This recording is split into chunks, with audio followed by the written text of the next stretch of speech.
Assalamualaikum warahmatullahi wabarakatuh. Salam sejahtera bagi kita semua. Om Swastiastu, Namo Buddhaya, salam kebajikan. Perkenalkan, nama saya Tiur Masih Omring dengan NIM 223020212128, Prodi Pendidikan Guru Sekolah Dasar Rombel D, Angkatan 2022.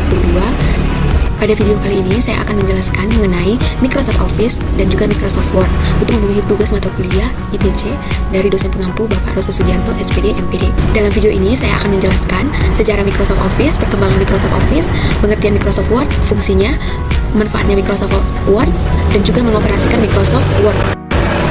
Keunggulan dari Microsoft Word, kelemahannya, fungsinya, fungsi menu bar pada Microsoft Word. Saya juga akan menjelaskan cara mengetik dokumen baru dan mengedit teks, serta mengcopy atau menyalin dokumen baru di Microsoft Word. Masuk ke sejarah Microsoft Office. Bill Gates dan Paul Allen adalah penemu Microsoft Word serta pendiri perusahaan yang dinamakan sebagai Microsoft Office pada tanggal 4 Maret 1975. Microsoft Office ini sesuai dengan namanya diproduksi oleh perusahaan raksasa ini, yakni Microsoft Office yang pertama kali dikenalkan pada tahun 1989. Pada tanggal 30 Agustus 1992, Microsoft meluncurkan Microsoft Office versi 3.0. Pada versi ini, Microsoft Office menyertakan Microsoft Word sebagai pengolahan kata, Microsoft Excel sebagai pengolahan angka, dan Microsoft PowerPoint sebagai aplikasi presentasi. Dan hingga pada saat ini kita masih menggunakannya. Ketiga versi inilah yang masih digunakan dan masih berkembang sampai saat ini. Pada perkembangan Microsoft Office dari masa ke masa ini, dalam setiap tahunnya selalu dikembangkan, tujuannya agar kebutuhan-kebutuhan yang di setiap pengguna itu bisa terpenuhi. Karena setiap tahun teknologi akan selalu berkembang. Jadi setiap tahun mereka akan selalu mengembangkan perkembangan Microsoft Office ini. Bisa kita lihat di perkembangannya dari tahun ke tahun semakin berkembang. Pada ini juga kita bisa melihat perkembangannya dari tahun ke tahun semakin berkembang. Sejarah Microsoft Word. Microsoft Word dirilis pertama kali pada tanggal 25 Oktober 1983 oleh IMB PC. Microsoft Word pengolahan kata yang menampilkan cetak tebal dan cetak miring pada IMB PC. Nah, ini juga berkembang seiring berjalannya waktu semakin berkembang. Nah, pada Word 3.0 dirilis pada tahun 1987, yakni memiliki fitur banyak tetapi memiliki gangguan juga. Beberapa bulan setelahnya dirilis 3.0 Microsoft menggantikan versi menjadi 3.0 yang lebih stabil. Jadi tahun 1989 dirilis Word 4.0 menjadi versi yang lebih sukses karena meningkatkan kestabilannya. Nah, pada tahun inilah semakin berkembanglah Microsoft Word sampai ke versi dimana yakni Word 2013 yang masih kita gunakan sampai saat ini, yang lebih elegan dan terkesan baik, dimana kita bisa menyimpan dokumen menggunakan fitur SkyDrive dan secara online dan dapat diakses dimanapun dan kapanpun. Pengertian Microsoft Word. Microsoft Word adalah program pengolahan kata yang tergabung dalam satu paket Microsoft Office. Pada aplikasi ini digunakan sebagai pemuat naskah, surat, undangan, dan lain-lain. Microsoft adalah sebuah perangkat lunak atau program aplikasi pengolahan data berupa huruf atau angka yang digunakan untuk keperluan bisnis, pekerjaan, membuat laporan, membuat dokumen dan makalah, atau lain sebagainya. Ada fungsi dari Microsoft Word. Yang pertama, untuk membuat dokumen lebih cepat dan tepat, membuat dokumen dapat dicetak, terus surat menyurat itu bisa resmi atau tidak, membuatnya, terus membuat versi bentuk tulisan agar lebih menarik, keperluan tipografi penulisan, dan menyimpan dan dalam format dengan ukuran yang kecil gitu. Jadi dimanapun kita bisa mengetik surat-surat atau apapun itu menggunakan Microsoft Word. Manfaat dari Microsoft Word yang pertama itu mempermudah pelaksanaan kerja dan urusan administrasi dan pengolahan katanya.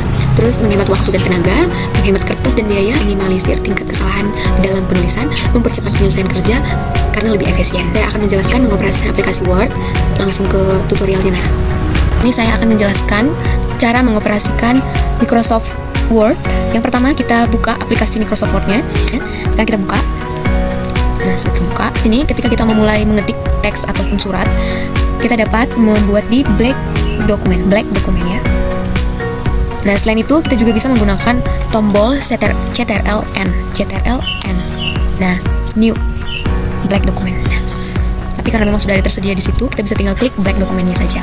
Nah, tampilan awal yang pertama kita bisa lihat adalah menu Home, Insert, Draw, Design, Layout, Reference, dan sebagainya di sini ya. Nah, kita akan memulai mengetik nih. Perlu kita lihat nih, ada di sini ukuran-ukuran dari fontnya dan juga desain-desain font yang ingin kita gunakan sesuai dengan kebutuhan. Yang pertama kita mulai mengetik di keyboard kita dengan pendidikan di keyboard kita ya, maksud saya. Nah, pendidikan guru sekolah dasar. Nah, di pendidikan guru sekolah dasar ini menggunakan font Calibri atau Body. Kita bisa menggunakan Times New Roman ataupun yang lain-lainnya sesuai dengan kebutuhan, tetapi biasanya menggunakan Times New Roman. Nah, kemudian menggunakan ukuran. Kita bisa menggunakan ukurannya sesuai dengan keinginan kita dan sesuai dengan yang dibutuhkan. Nah, kita bisa membuat ukuran 12 di sini. Ini ada fontnya, ada ukurannya, size-nya. Nah, di sini ada juga bold atau menebalkan tulisan yang telah kita buat. Kemudian ini garis miring juga. Ini garis miring. Nah, untuk mengembalikannya tinggal klik lagi boldnya, kembalikan lagi dengan garis miringnya. Di sini juga bisa underline atau garis bawah. Nah, tak jarang juga kita pernah menemukan tulisan yang dicoret ya. Nah, ini dia cara pembuatannya. Tinggal diklik saja di bagian di samping dari underline ini. Kemudian di sini kita juga bisa melihat ada rata kiri kanan agar tulisannya itu tidak mepet ke kiri dan ke kanan dan pas. Kita bisa atur sesuai dengan kebutuhan. Kan kalau di judul itu bisa kita gunakan di rata tengah. Di sini kita juga bisa melihat ada spasi-spasinya. Ketika kalau surat kita dimintai spasinya berapa, kita bisa atur di sini ataupun di end page, ataupun bisa membuat dengan spasi yang kita inginkan sesuai ukuran yang kita inginkan. Nah, di sini kita tekan enter itu ke bawah. Ketika kita memulai untuk rata agar tulisannya itu rapi dan rata, itu bisa rata kiri kanan ke sini, ini ke kanan. Nah, ketika kita memulai dengan angka, misal dimintai menggunakan angka, kita bisa gunakan tombol yang di atas. Nah, nih ada A, B, C dan lain sebagainya. Berikutnya di sini juga ada seperti poin-poin ya. Kita bisa buat ini, buat itu sesuai dengan kebutuhan kita. Kan guru sekolah dasar ini kita buat capitals each word, artinya itu di huruf depannya itu menggunakan huruf kapital. Nah, ini kan karena kita tadi membuatnya dengan huruf kapital, jadi kita ubah dulu dengan huruf kecil semua. Nah, di sini juga bisa uppercase. Nah, di sini tuh kita buat huruf besar semua. Nah, sesuai kebutuhan kita. Di judul biasanya huruf besar. Ataupun bisa dijudul juga dengan capitals each word seperti ini. Nah, sesuai yang kita butuhkan. Jadi, semisal ini udah salah, kita klik, biasanya kita ketik, biasanya yang diminta adalah huruf besar, kita bisa menggunakan ini. Berikutnya, di menu insert ini kita bisa menggunakan tabel. Buat tabel. Nah, kemudian kita bisa mengisi nih. Semisal ini kita bisa buat tarik nih, top bottom border, artinya itu yang di bagian bawahnya dihapus garisnya. Ini di bagian atas yang dihapus, bottom itu di bagian bawah ya. Terus di bagian kiri left, kanan right. Nah, semisal kan ada nih tabel yang hanya di bagian bawahnya nggak ada garisnya gitu, jadi kita bisa hapus. Nah, gitu. Jadi kita bisa atur di bagian sini. Nah, selain itu kita bisa menggunakan shape nih, bentuk-bentuk menggunakan tanda panah ini. Nah, kita bisa atur nih. Nah, atur ke bawah sini. Nah, itu shape, atau ada bentuk-bentuk lainnya yang bisa kita pakai di sana. Di shape ini ada ini nih, ada rectangle atau persegi, ada juga block around, ada juga bentuk-bentuk lainnya sesuai dengan kebutuhan kita bisa gunakan ini. Nah, berikutnya kita bisa dari simbol ini. Nah, di atasnya simbol atau equation ini adalah rumus-rumus dalam matematika. Jadi kita tidak susah-susah untuk menggunakan ataupun mengklik lagi atau mengketik lagi huruf-huruf atau rumus-rumusnya. Kemudian simbolnya ada simbol di sini, more simbol, kita klik lagi, cari lagi, atau mungkin cari simbol yang plus atau lain sebagainya, bisa kita cari sesuai dengan yang kita inginkan ya. Banyak di sini. Keunggulan dari Microsoft Word. Nah, yang pertama dapat menyimpan dokumen dan dapat dibuka kapan saja. Kedua, dapat menyimpan dokumen dengan beragam format. Tiga, ukuran dokumen bila tersimpan relatif kecil. Tersedia banyak template yang bebas digunakan. Terkoneksi dengan SkyDrive, adanya variasi gaya dan tulisan yang sangat menarik, dan beberapa lainnya yang tertera di layar. Di sini saya akan menjelaskan fungsi menu bar pada Microsoft Word. Yang pertama adalah new artinya dokumen baru, membuka dokumen baru yang masih kosong.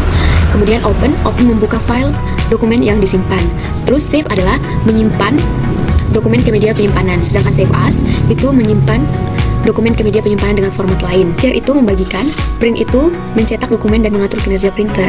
Save to Terabox ini artinya save untuk ke penyimpanan Terabox lainnya gitu. Ke penyimpanan Terabox, ada aplikasi Terabox. Close itu menutup dokumen kita, dan export itu juga mengeluarkan dokumen kita gitu. Jadinya saya akan menjelaskan shortcut yang ada di Microsoft Word yang bisa kita gunakan untuk mempermudah dalam pembuatan surat atau apapun itu di Microsoft Word. Nah, yang pertama kita bisa lihat di sini saya sudah menyediakan file. Nah, untuk menyalin semua file yang ada di sini ataupun menyalin tulisan yang ada di sini, kita tidak perlu menarik seperti ini lagi sampai ke bawah. Tinggal pakai shortcutnya Ctrl tambah A.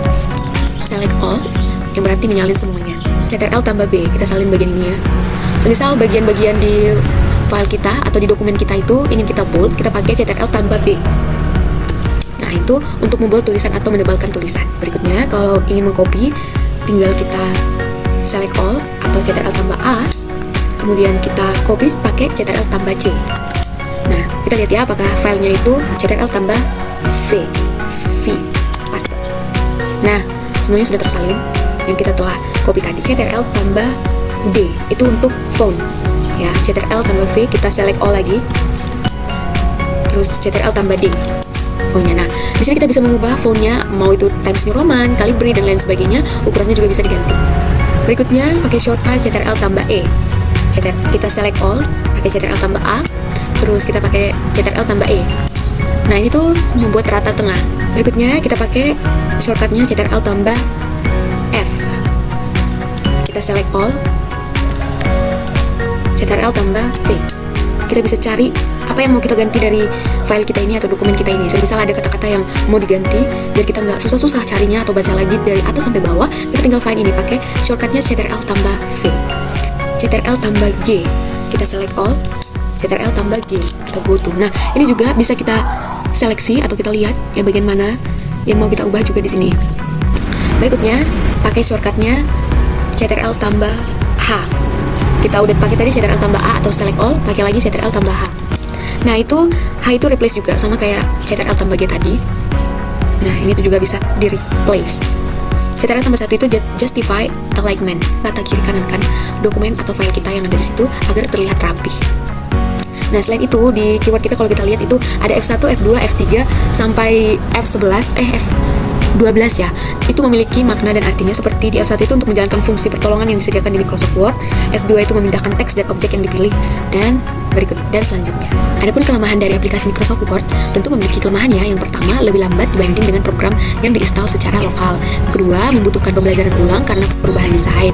Yang ketiga, membutuhkan spesifikasi sistem yang lebih berat. Nah, selanjutnya kesulitan bagi pengguna versi sebelumnya. Di sini saya akan menjelaskan penggunaan Microsoft Excel. Nah, ini adalah tampilan awal dari Microsoft Excel. Sama dengan Microsoft Word, tampilan awalnya ya. Di Microsoft Word itu adalah blank dokumen. Di sini adalah blank workbook. Nah, kita bisa pakai ini atau juga bisa pakai new. Nah, Microsoft Excel ini tidak jauh berbeda dengan Microsoft Word, tapi penggunaan angka ada di sini. Jadi kita bisa menggunakan rumus di Microsoft Excel ini. Nah, kita akan membuat tabel sederhana, daftar jumlah peserta didik di SD Maju Murni Palangkaraya, kelas A, ini kelas B, ini kelas C, kelas D, kelas F, E maksud saya. Nah, ini pakai 1, 2. Nah, untuk menarik angka ini biar kita tidak usah membuat menomori lagi dari 1 sampai 6, kita tinggal klik ini. Nah, terus kita tarik sampai ke bawah. Nah, ini kalau kita bisa lihat di sini kita sudah mengikuti ya. Nah, kalau di SD kan sampai kelas 6 aja ya, berarti kita pakai itu sampai kelas 6. Nah, lalu kita buat isi sesuka hati kita, semisal 20 orang, 30, 40, 20, 23, 34, 22, 21, 22, 33, 29, 22, 23, 24. Kita pakai 20, 20, 20, 20, 20, 20, 20, 20, 20, 20. Nah, ini bisa pakai 31, 22, 21, 24, 25, 23. Nah, di sini kita bisa pakai nih. Nah, semisal kalau kita mau ubah ini tuh nggak usah cari di sini, tinggal cari yang di atasnya aja, kelas E. Nah, lebih mudah. Berikutnya kita buat di sini jumlah. Kalau kita mau buat tabel, kita pakai all boulder. Nah, terus kita select lagi, select all, kita rata tengah, rata kiri kanan. Nah, rata tengah maksudnya. Nah, Ini sudah rapi ya. Terus ini kita bisa buat ini margin and center. Nah, terus untuk jumlahnya ini kita nggak perlu jumlahin satu-satu, tinggal ini kita klik dari kelas A sampai kelas E, terus kita pakai di sini ada zoom ya, pakai zoom. Nah, ini udah ada. Ini zoom, saya jumlahkan. Tapi bisa aja juga membuat rumus dengan sama dengan zoom, kita bold kolomnya, kolom pertama yang mau kita jumlahkan, kolom pertama di bold sampai kolom terakhir gitu. Jadi buka kurung, tutup kurung, langsung enter. Nah, bisa juga mempermudah kita dengan fitur yang terbaru ini. Yang di sini ada rumusnya langsung, ada zoom. Ini untuk jumlah, ini untuk rata-rata. Ini untuk minimal, maksimal. Klik di sini di jumlahnya ini, terus kita tarik ke bawah. Nah, ini udah bisa. Kita tidak perlu menghitung lagi, tinggal pakai rumus. Nah, berikutnya saya akan menjelaskan untuk mencari rata-rata dan juga peringkat. Kita tadi sudah membuat atau mencoba menjumlahkan jumlah siswa dari kelas 1 sampai kelas 6 dengan kelasnya masing-masing sampai E ya. Nah, di sini saya membuat daftar nilai semester genap siswa kelas 5 tahun ajaran 2024-2025. Nah, di sini teman-teman bisa buat seperti yang sudah saya jelaskan tadi, bagaimana tutorial membuat tabelnya. Terus kita buat nama siswanya, nama siswa di sini. Terus ada mata pelajarannya, ada matematika, bahasa Indonesia, IPA, IPS, bahasa Inggris, PKN, BDP, dan lain, dan PJOK. Nah, di sini kita bisa buat untuk mencari rata-ratanya. Kita tinggal buat di sini. Kan saya juga tadi sudah menjelaskan bahwa di dalam Microsoft Excel itu sudah ada tersedia nih, ada rumusnya, ada sum, average atau rata-rata, sum itu jumlah, ada maksimum, maksimal, ada minimum gitu. Jadi itu mempermudah kita. Nah, untuk mencari rata-rata di sini kita tinggal klik di sini, dimulai dari nilai bahasa Indonesia sampai ke nilai SBDP. Terus kita klik average. Nah, sudah muncul nilai rata-ratanya. Nah, kita juga bisa pakai rumusnya lagi, pakai sama dengan average, kita bold, kita buka kurung, kita pilih dimulai dari nilai bahasa Indonesia sampai ke SBDP. Terus kita tutup kurung dan enter. Ya, tinggal kita tarik saja sampai ke nilai sini. Nah, kita juga bisa pakai di sini. Nah, saya juga sudah menjelaskan bagaimana menjumlahkan, tinggal pakai sum. Terus bisa juga menggunakan rumus. Peringkat ini memang cukup berbeda dari sebelumnya ya. Nah, untuk mencari peringkat ini tinggal kita kasih formula atau rumusnya. Ini sudah ya. Itu sama dengan rank titik EQ buka kurung dari rata-rata pertama, dari rata-rataan sampai rata-rata Luciana, titik koma, terus 0, terus tutup kurung, terus enter. Nah, sudah. Nah, kita tinggal tarik. Nah, kita dapat nih siapa ranking-rankingnya ataupun peringkatnya. Lanjutnya di video ini saya akan menjelaskan untuk menjumlahkan dengan harga buku tulis itu 4.700 dikali dengan jumlah beli untuk mendapatkan harga beli sebelumnya ya. Yang pertama, sama dengan kita klik harga buku tulisnya, terus kita kali shift kali klik jumlah, langsung enter. Nah, inilah harga yang dia harus bayar ketika dia membeli buku 36 biji dengan harga 4.700. Tinggal tarik sampai ke bawah, dapat hasilnya. Masuk ke PPN atau pajak 10%. Di pajak 10% ini, harga beli sebelumnya dibagi dengan 10%. Berarti sama dengan kita klik harga beli sebelumnya ini, terus dibagi atau per 10. Enter. Nah, inilah dia. Terus kita tarik. Nah, hasilnya seperti ini. Untuk subtotalnya ini, kita tinggal pakai rumusnya sama dengan harga beli ditambah PPN 10%. Shift plus PPN-nya, terus enter. Nah, inilah subtotalnya. Tinggal kita tarik seperti biasa. Nah, segini. Berikutnya kita sudah dapat tadi ya subtotalnya. Kita bisa buat di sini untuk total pembeliannya pakai rumus sama dengan sum, huruf besar ya. Sum, terus buka kurung. Kita tarik dari atas sampai bawah. Terus kita tutup kurung, enter. Nah, inilah total pembeliannya. Terus jadi kalau yang max tadi itu, ini tuh udah sampai ke jumlah ya. Jadi ini total pembelian tadi. Kalau kita buat max, kita pakai ini max. Nah, ini kan sampai ke jumlah ya dia buat. Jadi kita tinggal kurangi, enter. Nah, segitulah pembelian tertingginya. Terus pembelian terendah pakai format lagi, kita pakai min. Rata-rata itu pakai ini tadi average. Nah, beginilah cara kita untuk melihat harga beli sebelumnya, terus PPN-nya, terus totalnya, bahkan ke pembelian tertinggi, terendah, dan rata-ratanya. Nah, demikianlah video yang bisa saya buat. Jika ada tutur kata yang kurang berkenan, saya meminta maaf. Saya ucapkan terima kasih atas partisipasinya, dan saya berterima kasih untuk setiap orang yang menontonnya dan berharap video ini dapat berguna bagi setiap orang yang menontonnya.